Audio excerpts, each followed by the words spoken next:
nesse chão. Acude.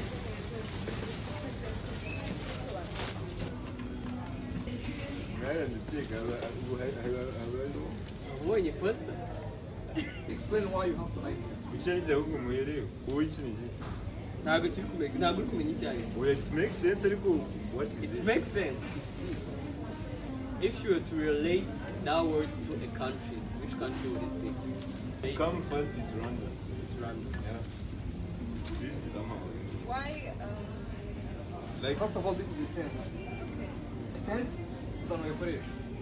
iyo wasanga ari hint bagwa. Iyi ngiyi ni ikintu yadescribinga iryo jambo nyine warikoresha ona iryo jambo kino kintu wakitwara. Which climate would you relate to that word?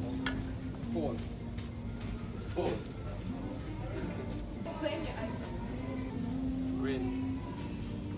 Really? That's the only That's reason. not enough to be great. Green, it's light, it's nature. Yeah, pineapple because This is one side. Let's get to the bottom. I'm convinced now. And still it's not only a pineapple now. Correct. You guys balance. Huh? Balance too. Balance. Yeah, I already know. nanjye ndanda. Let's go. Go on.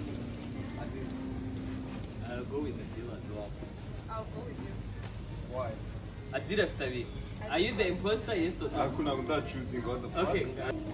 Please do. Okay, that's Go. 2-2. The votes are enough the votes in now ugiye kwisobanura Yeah, yewe impamvu nahisemo kino kintu nababwiye I need you to think about the word about high iyo word rero nabimenye njye nanda. Okay, what?